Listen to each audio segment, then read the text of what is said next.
경영자재에 대한 기업과 정부 책임자 처벌에 관한 최초 입법 발의에 관한 기자회견입니다. 강력한 처벌이 있어야 재해 예방이 가능하다라고 저희들은 생각을 합니다. 시민재해 책임자들을 무겁게 처벌할 수 있는 첫 법안을 제출하면서 오늘 기자회견을 개최하도록 하겠습니다. 저는 중대재해기업처벌법 제정연대에서 집행위원장을 맡고 있는 강문대 변호사라고 합니다. 오늘 참석하신 분들은 우리 노회찬 국회의원님께서 법안에 대해서 설명을 해주실 것이고요. 민주노총에서 이준 사무국장, 이상진 부위원장, 최명선 노안국장이 참여하셨고 금속노조 함재규 부위원장이 참여하셨습니다. 그리고 인권활동가 명숙이 참여하셨고 사회연대 안순호 공동대표님, 가습기 살균제 피해자와 가족모임 강찬호 공동대표님, 안전시민네트워크의 송경용 신부님께서 이 자리에 참가를 하셨습니다. 먼저 노회찬 의원님 모시고 이 법안의 필요성과 법안의 내용에 대해서 말씀을 듣도록 하겠습니다. 네. 안녕하십니까. 정의당 원내대표 창원 성산구 국회의원 노회찬입니다. 나흘 후면 세월호 참사 3주기가 됩니다. 그러나 세월호 선체는 어제서야 비로소 육상에 거치되었습니다. 아직 참사의 진실은 다 밝혀지지 않았고 유족들의 고통 역시 여전합니다. 한편 가습기 살균제로 인한 건강피해 문제가 처음 불거진 것은 2011년입니다. 올해로 벌써 6년째이지만 피해자 구제는커녕 피해의 규모도 아직 모두 파악되지 않았습니다.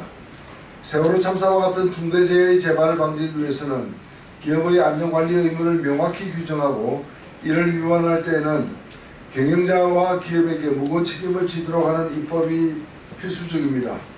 세월호 참사 3주기 이제 우리에게도 재해를 일으킨 기업을 제대로 처벌하는 법률이 필요합니다.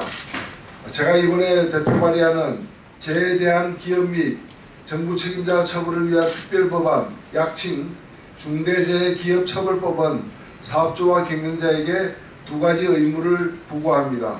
첫째, 기업이 불특정 다수가 이용하는 공중이용시설 및 공중교통수단을 소유, 운영, 관리할 때 시설을 이용하는 시민과 노동자 등 모든 사람에 대한 위험 방지 의무입니다. 둘째, 사업장에서 취급하거나 생산, 판매, 유통 중인 원료나 제조물로 인해 사람이 위해를 입지 않도록 할 의무입니다. 이러한 의무를 어겨서 사람이 죽거나 상해를 입으면 기업주와 경영자가 형사처벌 대상이 됩니다. 나아가 기업에게도 10억 원 이하의 벌금이 부과됩니다. 소위 관폐의 의식적 직무유기로 인한 재해도 막아야 합니다. 이 법안에 따르면 인허가 권한 및 감독 권한을 가진 공무원이 의식적으로 직무를 유기하여 그 결과로 사람이 죽거나 상해를 입으면 공무원 역시 처벌 대상이 됩니다. 나아가 피해자의 손해를 충분히 보상하고 재해 재발을 방지할 수 있도록 징벌적 손해배상 제도를 도입하였습니다. 세월호 참사, 가습기 살균제 참사와 같은 사태가 다시는 발생하지 않도록 국회는 중대재해기업처벌법을 신속히 통과시켜야 할 것입니다. 감사합니다. 예, 노회찬 의원님께서 법안의 내용에 대해서 설명을 해주셨습니다. 올가는 기업과 기업 경영자 그리고 공무원에 대한 책임을 재해 시에 물을 수 있게 한다는 그런 내용입니다. 이 법안의 필요성에 대해서 우리 재해 당사자 가족인 강찬호 가습기 살균제 피해자와 가족모임 공동대표님과 사회주의연대에서 활동하고 계시는 안순호 공동대표님을 모시고 말씀을 들어보도록 하겠습니다. 먼저 강찬호 대표님. 네, 가습기 피해자 모임의 강찬호입니다. 저희가 이제 지난 5년 활동하면서 두 가지 사실을 알게 됐습니다. 이렇게 중대재해 입법 활동이 있다라고 하는 거는 이제 가습기 옥시 사건이 살인기업으로 선정이 되면서 이렇게 서로 만나게 됐고 그 과정에서 입법이 필요하다고 하는 부분들이 제기가 되면서 함께 이제 기업 처벌에 대한 부분들을 하게 됐고요. 아시다시피 이제 옥시 사건은 일부 해결이 됐지만 사실 전면적으로 해결된 것은 아닙니다. 잘못 알려져 있고 실제로 영국에서는 옥시 레킷뱅크스라고 영국 본사에서는 자국 국민들의 소비자는 다 보호가 됐는데 한국에서만 이런 일들이 벌어진 거죠. 이중 기준, 이중 잣대가 있었던 거고 영국에서는 불가능했던 겁니다. 기업 살인법이라고 하는 것들이 있었던 거고 우리나라에는 그런 제도가 전혀 없었습니다. 또 이 새로운 사실을 알게 된 것들은 지난해에 가습기 살인의 문제가 제기되면서 미국의 징벌죄로는 유선암에 걸리셨던 분이 한 사람이 500억대의 이런 징벌죄 처벌을 받는 뉴스들이 전해졌었죠. 그럴 때 국내에서는 저희는 400여 명이 민변에 소송을 넣을 때 소송 가액이 100억대 규모였습니다. 한국의 소비자들이 정말 무참하게 이렇게 목숨값이든 이런 피해를 당했을 때 놓여져 있는 환경이 너무도 대비가 된다고 하는 사실을 두 가지를 알게 됐습니다.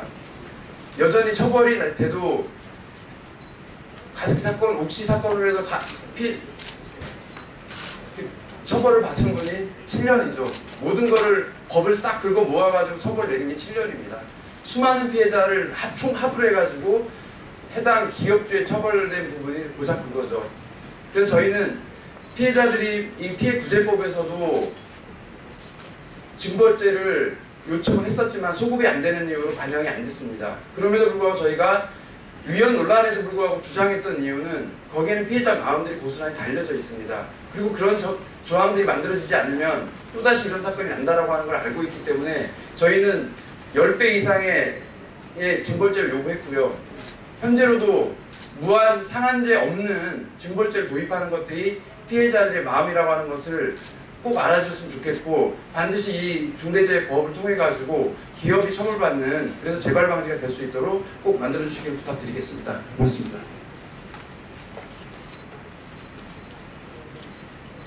예, 저는 그 4.16용대 공동대표 안순호입니다. 그 세월호 침몰은 그간 우리 이윤을 중시하는 온갖 적폐들이 고스란히 드러난 사건이라고 할 수 있습니다. 또한 출항에서부터 구조와 수색에 이르는 전 과정에서 정부의 그 공무원들의 재난 대응 시스템이 제대로 작동하지 않아 수백 명의 생명이 죽임을 당한 그러한 대역 참사입니다. 세월호는 여러분 잘 아시다시피 25년이 넘는 수명 기한을 다한 폐선이었습니다. 이를 수입하여 오로지 이윤을 목적으로 좀 더 많은 승객과 화물량을 늘리기 위해 불법, 증축, 개조를 하였으며 부실한 안전점검과 무리한 출항 허가 등은 대형 참사를 우리가 당연히 예견할 수밖에 없게 만들었습니다. 하지만 304명의 죽음에 대한 이 책임은 기업과 핵심 경영자 그리고 선원과 선사, 직원 등을 관련자들의 직무를 관리 감독의 의무를 소홀히 한 관계 당국, 연관 공무원들에 대한 처벌은 극히 미약했습니다.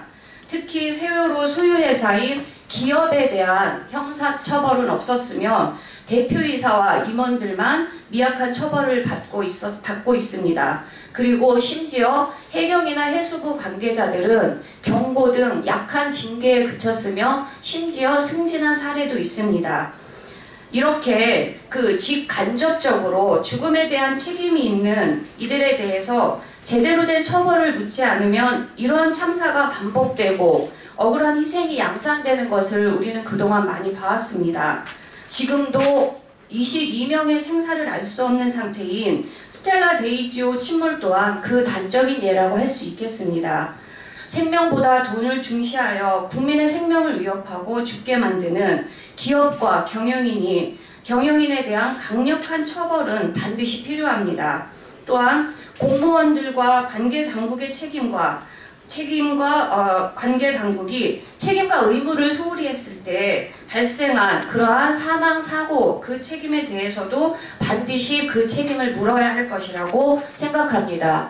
이에 우리 의원님께서 발의하시는 중대기업 처벌법이 반드시 발의되고 국회를 통과해서 이후 이런 사고들에 대한 관계당국과 기업, 경영인이 책임감 있는 태도를 가지고 재발 방지를 할 수 있게 되기를 간절히 원합니다. 이상입니다. 예, 일반 시민재해의 사고 당사자 입장에서 이 법의 필요성에 대해서 말씀을 잘 해주셨습니다. 이제 노동재해, 산업재해의 당사자 입장에서 이 법의 필요성에 관한 말씀들을 좀 들어보도록 하겠습니다. 민주노총 이상진 부위원장님과 금속노조 함재규 부위원장님을 모시고 말씀을 드리겠습니다. 예, 먼저 이런 법안이 그동안 꾸준하게 수많은 우리 사회 사고를 접하면서 노동자들을 비롯한 많은 시민들이 그런 요구들을 해왔었습니다. 하지만 늘 국회가 민의를 수렴하지 않았습니다. 그런데 이번에 시민재해하고 산업재해를 포함한 책임자를 처벌하는 이런 의미 있는 첫 법안을 또 책임있게 국회의원으로서 소임을 또 다 해주신, 또 발의를 해주신 노회찬 의원님한테 다시 한 번 더 감사드린다는 말씀 올립니다. 세월호가 3주기를 앞두고 인양이 됐습니다. 다들 그런 마음이겠지만 그 선체가 심각하게 훼손되고 부식되고 녹슬고 그 안에는 선체 내 엉망진창인 이런 단상을 보면서 우리 사회의 모습의 민낯을 그대로 보고 있지 않나, 저는 그런 생각을 떠올려 봤습니다. 3년 전에 세월호 참사가 우리는 생겼을 때 그런 얘기들을 임모와 외쳤습니다. 이제는 세월호 이전과 세월호 이후는 달라야 된다 라는 얘기를 외침을 가지고 또 많이 싸워오기도 했습니다. 벌써 3년째인데도 우리 사회는 끊임없이 매년 2,000명에 가까운 노동자들이 매년 산재로 사망을 해가고 있습니다. 늘 정부는 그런 얘기는 하지 않고 늘 OECD 경제대국이라고 늘 자랑을 하곤 합니다. 하지만 그 이면에 수많은 노동자들이 산업재해로 속절없이 죽어가는, 이름 없이 죽어가는 이 문제에서는 그동안 애써 무관심해왔습니다. 그것을 증명이라도 하듯이 또 며칠 전에는 모 언론사의 간부, 건설회사의 간부가 제보를 했는데 그게 건설 현장의 관행이라고 합니다. 불법 건축물을 합법 건축물로 인허가를 따내기 위해서 수많은 부분에 경찰, 공무원, 언론, 지자체, 대학 교수, 소방공무원 등등 관련 모든 부분에 로비를 하고 비자금을 갖다 바치고 그 인허가를 따오는 과정들이 건설 현장에는 비일비재한 사실로 드러났습니다. 이러한 적폐들이 없어지지 않는 한 기업주들이 어떤 겁을 내고 노동자들의 생명에 관한 부분들에 책임을 지고 책임있게 해결하겠습니까? 그래서 저는 이 중대재해기업처벌법만이 이런 우리 노동자들이 이렇게 이름 없이 죽어가는 이 문제가 해결되는데 큰 단초가 될 것이라고 확신하고 다시 한번 또 이번 국회에서 반드시 통과되기를 촉구드립니다. 감사합니다.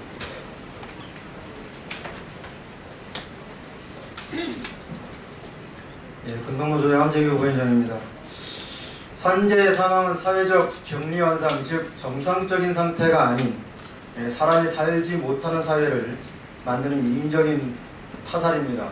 지난해 현대중공업에선 노동자가 무려 13명이나 하늘나라로 가셨습니다. 또한 현대제철에서는 10년 동안 31명의 노동자가 죽어갔습니다. 또한 작년 11월과 12월 현대제철 당진공장에서는 일주일 사이에 2명이나 죽었습니다.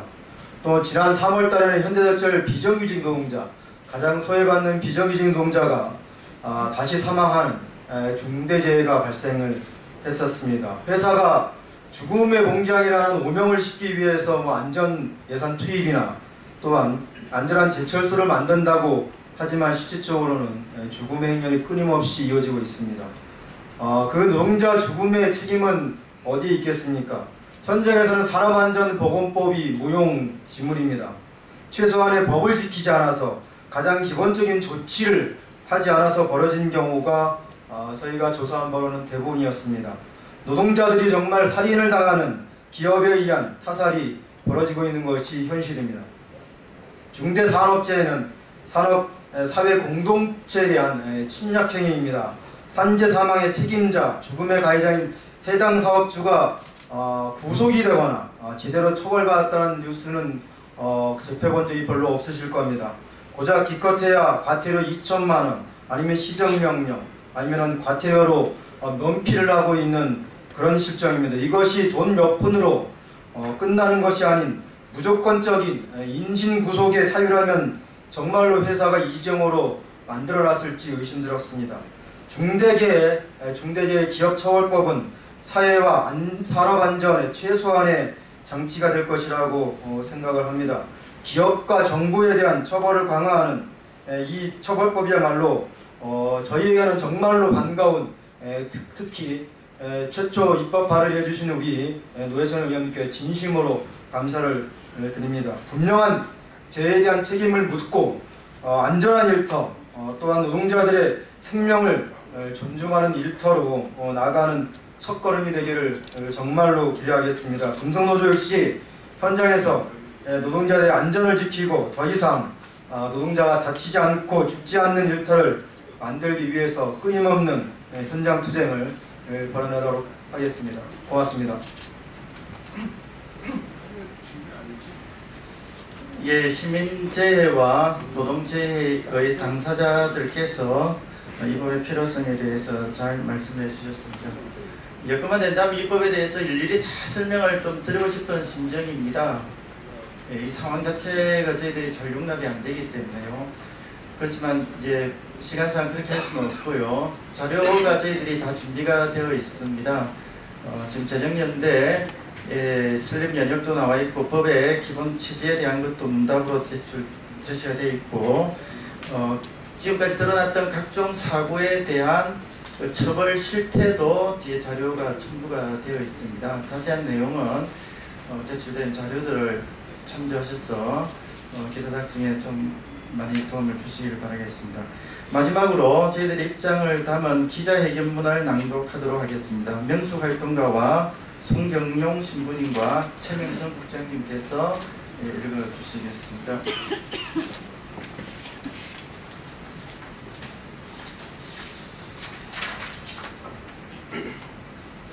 기자회견문.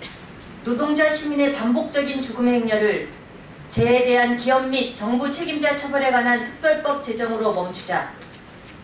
세월호가 출항한 지 1080일 만에 우측으로 올라왔고 우리는 세월호 참사 3주기를 맞았다. 모두에게 잊혀지지 못할 이 큰 참사에서도 김한식 청해진 해운 대표가 받은 형벌은 고작 7년이었다.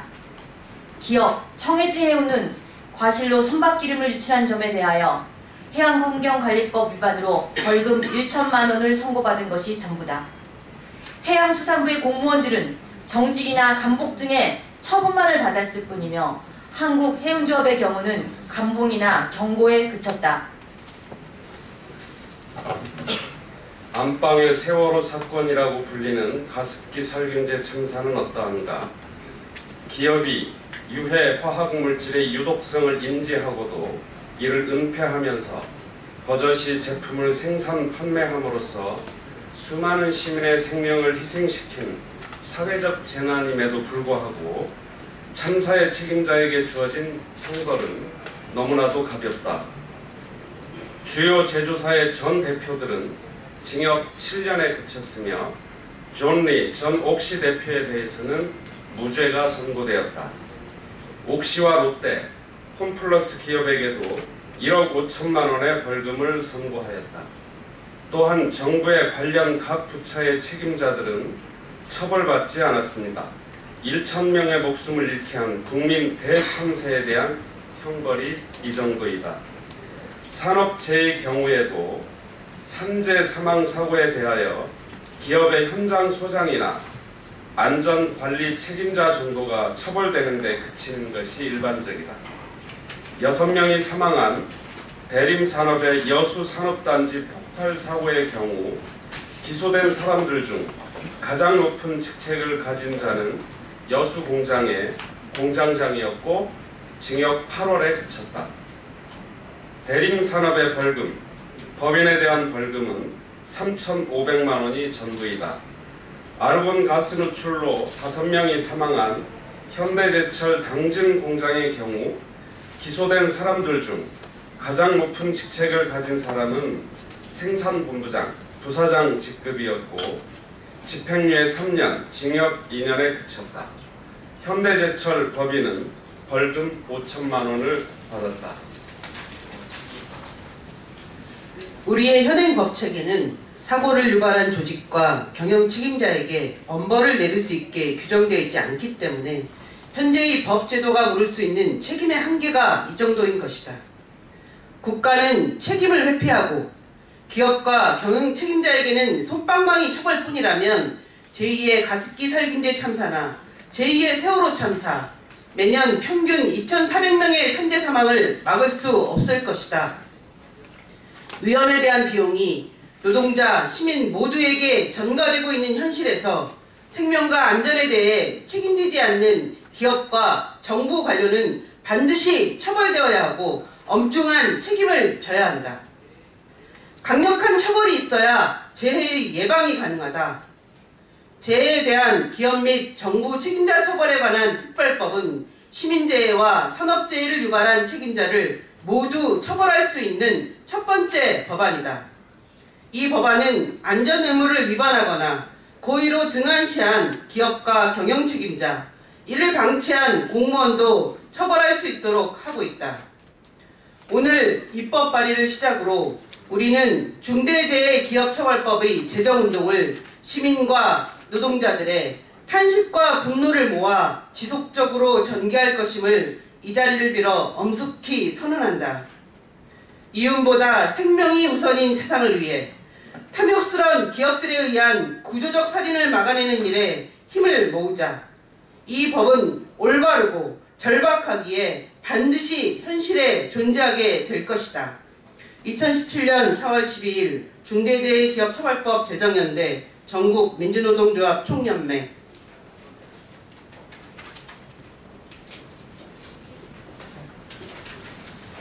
예, 이상으로 기자회견을 마치겠습니다. 혹시 질문이 있는 분은 따로 질문해 주시면 저희들이 앞에서 답변을 드리도록 하겠습니다.